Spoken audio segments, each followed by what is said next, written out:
Greetings and welcome, my dear friends. This is Carrie Konyha bringing you another episode of Tarot for the Soul. This week, we're coming into the last quarter moon in Scorpio, squaring the sun in Aquarius, so we're going to talk a little bit about that. We're also going to explore empowerment practices that we can do for this particular week as we are entering into the halfway point between winter and spring. So let's go ahead and dive right in. The first thing I'm going to talk about is the energy around this last quarter moon that we're in right now in Scorpio. So in general, the last quarter of each monthly moon cycle is most conducive to all things having to do with clearing, releasing, discharging, and expressing. Now, with this last quarter moon happening in the sign of Scorpio, this typically does bring in a little bit of an intensity on emotional levels. So the best use of this emotionally intense energy is to harness it in the direction of your dedications, your devotions. So thinking back to those intentions that you set for yourself, whether you did it for the new year or the new moon in January, right now, with this last quarter moon coinciding with this halfway point between winter and spring that we're having this first week of February, is a really empowering time to sort of revisit your intentions that you set last month and give them a little boost of vitalization. The way that I'm vitalizing the intentions that I set for myself during the new moon in January is through lighting candles. This is a traditional thing that is done in especially European shamanic traditions.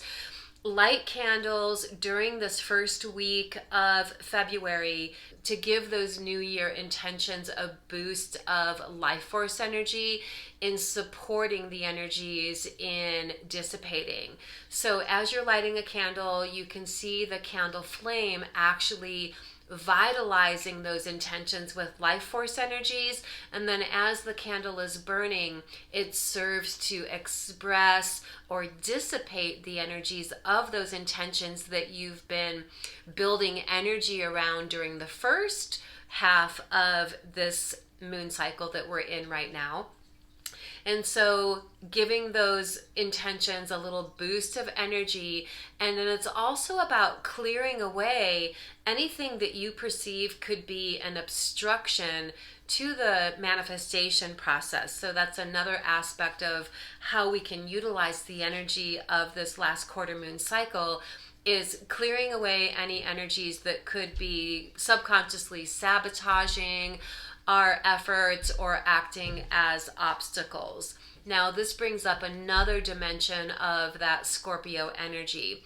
Scorpio symbolizes the metaphoric underworld, and so it's a really good time to do shadow work.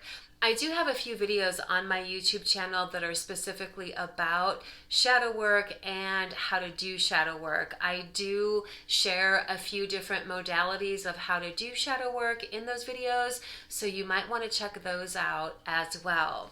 As we're getting into this week's spirit messages that want to channel through, I'm actually going to begin by looking into any shadow dynamics that might be at play collectively right now that we can bring to the light of conscious awareness to support our efforts on our journey. Today I'm working with the Energy Oracle deck by Sandra and Taylor. I like working with this deck. I like the vibrancy of the colors on the cards. I like the art on the cards and the keywords that correspond with the art. So I'm already sort of tuning in here, giving the cards a few shuffles. And the first card is going to reveal any shadow dynamics that are happening collectively, again, that we can bring to the light of conscious awareness so we can work with it, navigate around it. And so here we go. And I'm spreading the cards out now. And the first card that's coming up, interestingly enough, is Blossoming Abundance. blossoming abundance. So this brings up considerations around where are we all at collectively with our belief system around abundance. And then, of course, individually, we all have the opportunity this week to really consider that. Where am I at with my belief system and my paradigm around abundance? Am I feeling abundant in my life right now? Have I slipped into lack consciousness? Am I shifting into fear of loss? Do I feel like I deserve abundance? This is a really good subject to have some self-reflection around as we are in this power cycle during these first few days of February, beginning to transition into the first steps of that spring energy coming into the picture. And should you discover that you have some beliefs that might be contrary to receiving abundance, do some personal growth work around that. Rewrite what your paradigm is. Redefine your belief system based on the knowledge and experience that you have at this point in your life. So the main opportunities that we have this week, again, are about giving our New Year intentions a little bit of a boost in the direction of manifestation. Having said that, the next card I'm going to look at is going to be giving us insight around the best use of our focus. Appreciation is the energy that's coming up. So as we know, when we can really embody the energy of gratitude and appreciation, it actually puts us in a cycle of abundance. This is reminding me of this affirmation that I have posted on my refrigerator where I can see it every day. I forget the author's name right now, but the book is like a really famous book from way back in the day. It's called Think and Grow Rich, and this is the book that I got that affirmation from.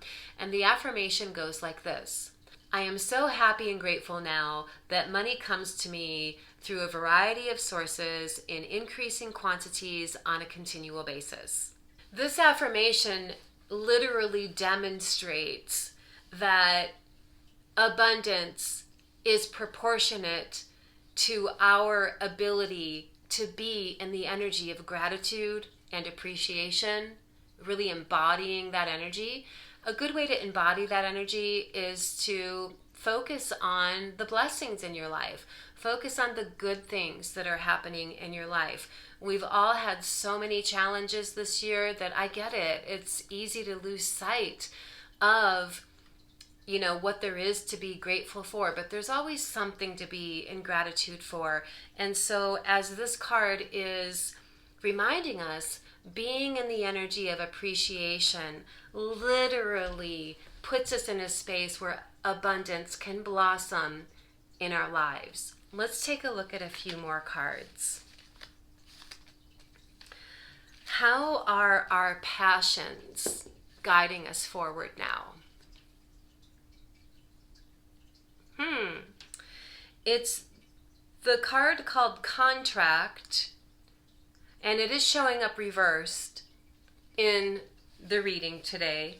As this relates to how our passions and enthusiasms, our sense of meaning and purpose may be guiding us, the reverse direction of the Contract card I see as giving yourself permission to bring old agreements to completion that are no longer serving you. And of course, we want to do this in ways that are aligned with a personal sense of integrity, aligned in an energy of harmony and all of that. But maybe have some contemplation around, do I have aspects of my energy that are tied up doing things that aren't feeding my soul? And if that's the case, find ways to bring those things into completion so that you can free up your energy to fully embrace that which does give you meaning and purpose in your life, that which you do have a sense of passion around. It's when we are doing what we love in life that we set ourselves up for the highest and best experiences of success. And I don't mean just monetarily. I mean success in the realm of a personal sense of reward, fulfillment, achievement that comes through doing what you love. My mom used to tell me, do what you love and you'll never work a day in your life. Well, guess what? She's right. I do what I love in my life, and honestly, I mean, I do work hard, but it doesn't feel like work because it's my passion. Every day I get to wake up and my whole life is filled with doing what I love. And you know what? A few years ago, I rededicated myself to that commitment. I remember waking up one day back in early 2015 and said, I'm not going to do anything that I don't want to do in my life anymore. And I recommitted myself to a life filled with passions. And since that day, my life has only optimized in vibrancy, even through all of the crazy stuff that we've been experiencing in the world this year. I'm thriving, and I'm thriving because I'm staying centered in my own little bubble of awareness that's connected to what I see as being my goals, my dreams, my ambitions. I'm choosing to believe in myself. I'm choosing to believe in that the universe is guiding me in the direction of my highest path. And it is. Things are working out. And I'm sharing this with all of you to hopefully inspire all of you to get back on track with vibrancy on your own life path. Let's take a look at a few additional cards. What energy, space, and consciousness can we embody that's going to enable our highest goals and dreams to manifest? What energy, space, and consciousness can we embody collectively and individually that will enable our highest goals and dreams to manifest? The Temple Path is the card that's coming up, the Temple Path. So to me, this says honoring your soul. Our body is the temple for our soul. So honoring ourselves in as many ways as we can. Taking care of our physical temple, taking care of our physical body, taking care of our physical, our mental, our emotional, and our spiritual well-being, and making that a priority is the energy, the space, and the consciousness that we can all embody individually that will support our individual goals and dreams in manifesting and our collective goals and dreams in manifesting. Collectively, within humanity, we are all ready to burst forward in enhanced vibrancy in life. I feel like all of us are ready to enjoy a sense of interconnectedness, a sense of cooperation, and all of us collectively, joyfully co-creating a better world. It feels like everything that we've been having to go through this year that has led to isolation and separation is inspiring a renewed longing for collaboration and connection, cooperation. And I see us all moving in the direction of delightfully, joyfully, vibrantly co-creating a brighter, better, more harmonized, peaceful, joyful world to live in. And it starts with us, each individual person, as we all do what we can do to take care of our temple, our physical body again, our mental, emotional, spiritual bodies, as we do what we can do for ourselves individually to rise into higher vibrational states of being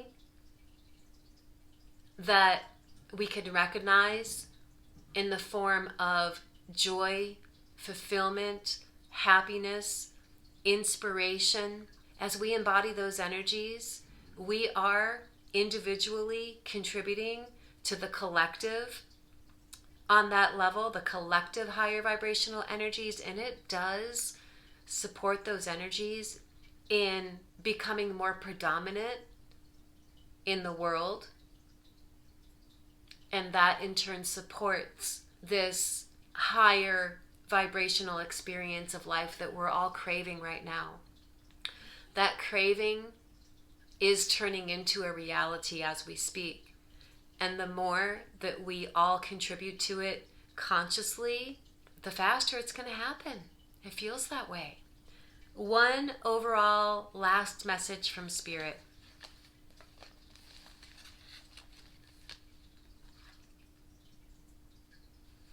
The thinking man. So this is really connected to that Aquarian energy. We're still in Aquarius season. Aquarius is known to be very forward-thinking, very leading edge, innovative, visionary energy. So we want to tap into that energy within ourselves. We want to stay focused on solutions and not the problem, right? Now, we also don't want to get trapped into excessive analyzing. That's not what this card means.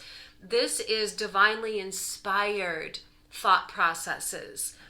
This is inspiration. This is, again, leading edge, innovative solutions, possibilities, setting our sights on those levels.